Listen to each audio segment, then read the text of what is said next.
Hello, everyone. Welcome to Liberal Tarot. I'm Sherry, blue dot and a red state, utilizing tarot to help us navigate these very interesting times we have going on here in the United States. So I'm really glad that you're here and welcome.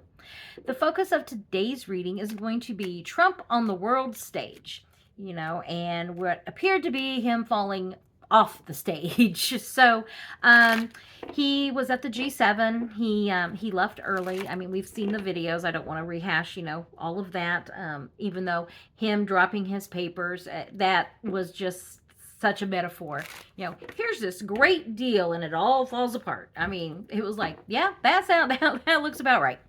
So what I want to look at specifically is what are these leaders thinking of him? That really is kind of the question. I just kind of want to do a base reading into what are they thinking.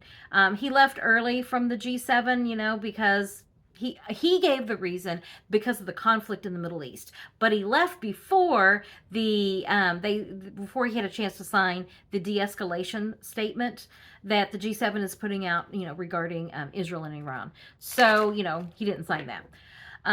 Then I want to know, what is the United States going to do in the Israel-Iran conflict? Israel has asked the United States to become, to help them, and at the same time, you've got Trump wanting to do this deal with Iran over the oversight on the nuclear weapons program. So, I kind of want to know G7 and then switch over to the Israel-Iran conflict, okay? So as always, this is for entertainment purposes only. First, looking at the G7, what do the G7 leaders think of Trump now that, I guess it would be the other 6 leaders, now that they've had this, meeting, with Trump? What do these leaders think of him?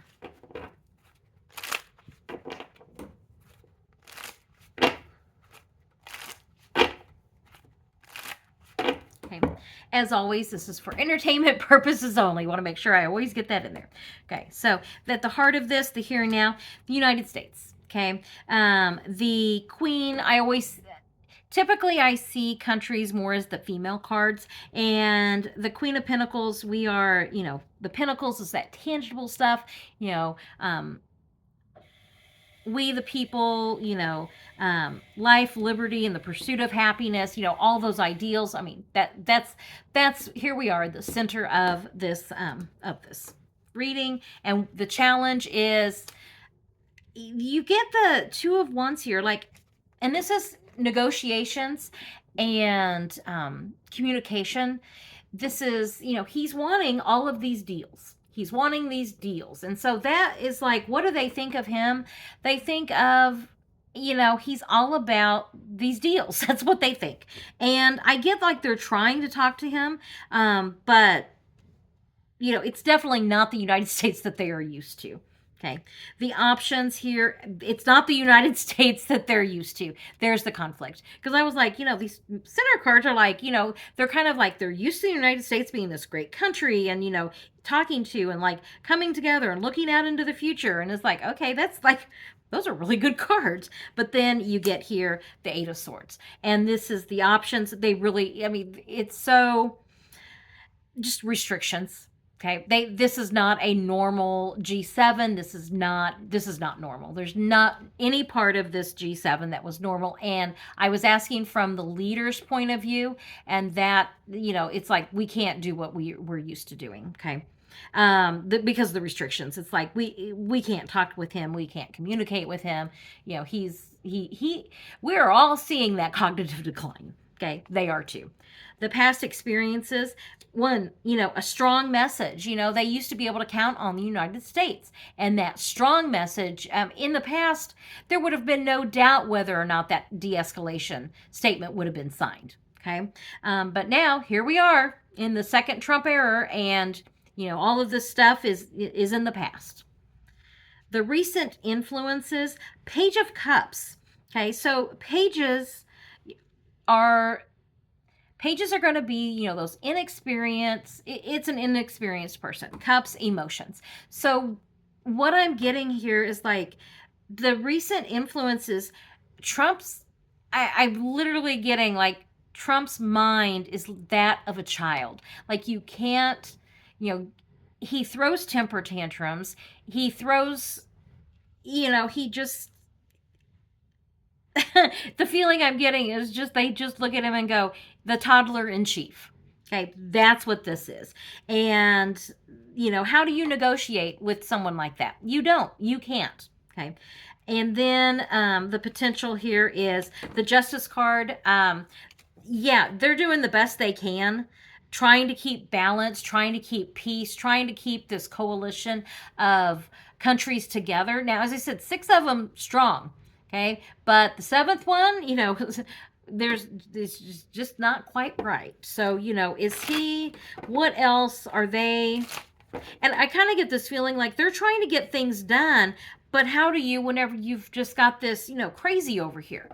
That it's almost this feeling of we're going to do what we need to do. And if you want to join us, that's great. But we know that, the United States is not quite in that, it's like, excuse us for a minute while, we try to put our country back together. Okay. So, what else do we need to know here about this? Planning for the future, the Wheel of Fortune, they really can't wait for they cannot wait for this administration to be gone. And like, it can't happen fast enough. It's like, the G7 is like, we've got, things to do. This administration needs to go, the karma card, and, it cannot happen. The fall of this administration can't happen soon enough. And it's not the fall of our country. They just want to get back to like some sane, normal, like relationship. And they realize that they do not have that with this current administration at all. Okay. So that's how the G7 leaders are feeling. Okay. As I said, entertainment purposes only. I am curious now about Israel and Iran. What is the United States going to do with that, in that conflict? What is the United States going to do with that conflict in Israel and Iran?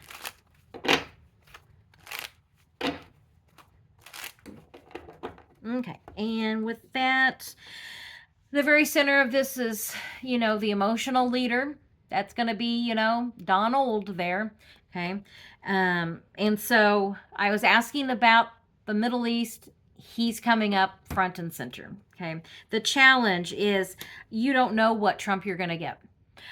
I am feeling like he really does not want us involved in that conflict, but we always support Israel, but yet he's trying to do that deal with Iran, and I really think it's too complex of a situation, honestly, for him to deal with. That's really like, this is not having a leg to stand on. It's also, looking at things from a different perspective. But I think this is just, I'm getting the feeling like he's not actively involved in this because he just doesn't understand it. Okay. That's the basic, I just really, wow. Options are government. And so I think this is like going to be the delegation. Trump is definitely not, it's almost like they may let him talk to the leader, but then it's like, okay, hand the phone over, give it back. They may give him the reality show portion that he craves, but then it's like, let the adults take over. But this cabinet, there are no adults. So I don't know what that negotiation, delegation looks like, but they're going to send somebody. The past is, there has always been conflict in the Middle East. Okay. They have been fighting over there for, 2,000 years. And so the thing with the conflict is it's based on religion. It's a religious war. So you can't have, it's almost like an illogical reason with a logical solution. Like that's not going to work. So I don't know, like, long-lasting peace in the Middle East sounds great, but as long as you have, that extreme religion involved, it's just not going to be that way. So, I will keep, I was real hesitant to even do this reading just because I just don't like doing the war stuff in the Middle East. It's like there's always a conflict there. Okay. And so this is just another conflict going on there in the Middle East. The recent influences are there was a time of peace. We did have a moment, of peace, and there is a desire to have peace. Okay. But getting to that, and I just don't see this administration is not going to be able to broker that. Okay, there's going to have to be other countries involved, and then the potential here, yeah, this administration cannot be the only one involved.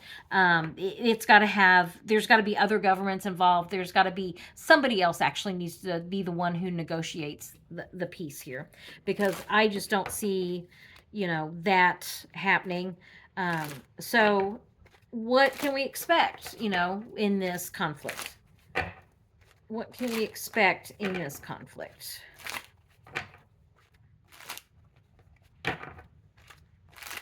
It never bodes well whenever the death card comes up, whenever you're reading about a war conflict.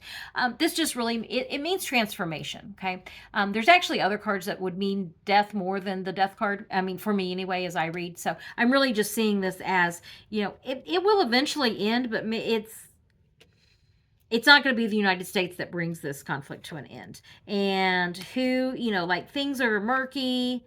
Another country, kind of like comes forth and helps, shine a light on this, helps with the negotiations. So, yeah, I just don't see the United States taking a real active role at this point.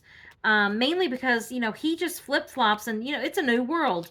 It's a brand new day every day in his world.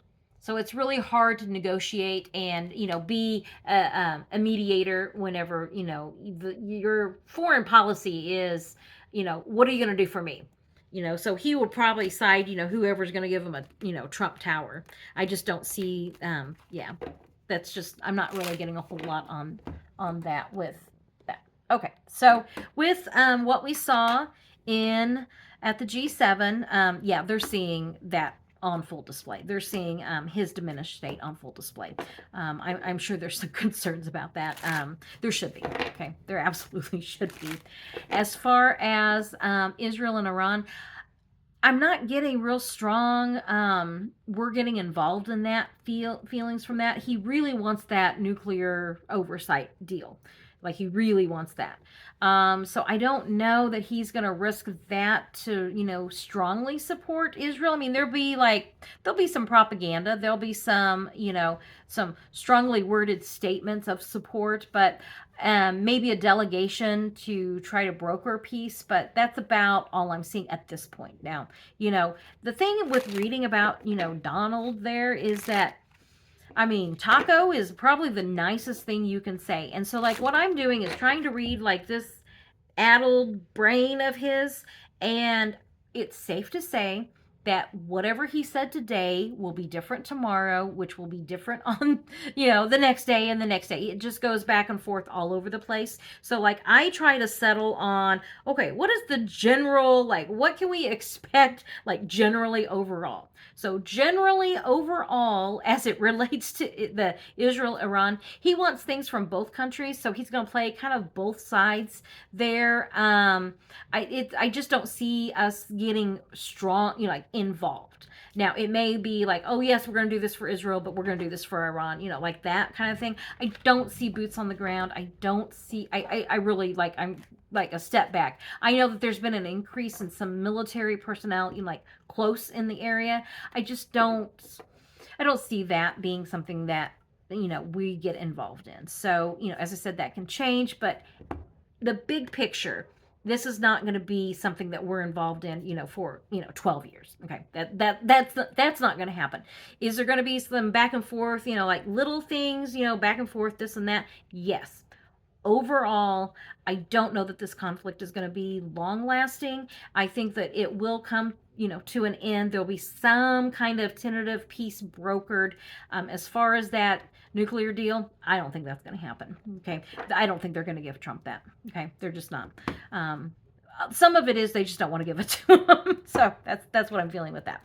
So thank you for joining me. I really do appreciate your support. If you could like and subscribe, I appreciate that. And also, I'll put another reading up here for you to check out, especially if this is your first time, watching one of my videos. Check out some of my other readings, okay? So thank you for joining me, and have a good day.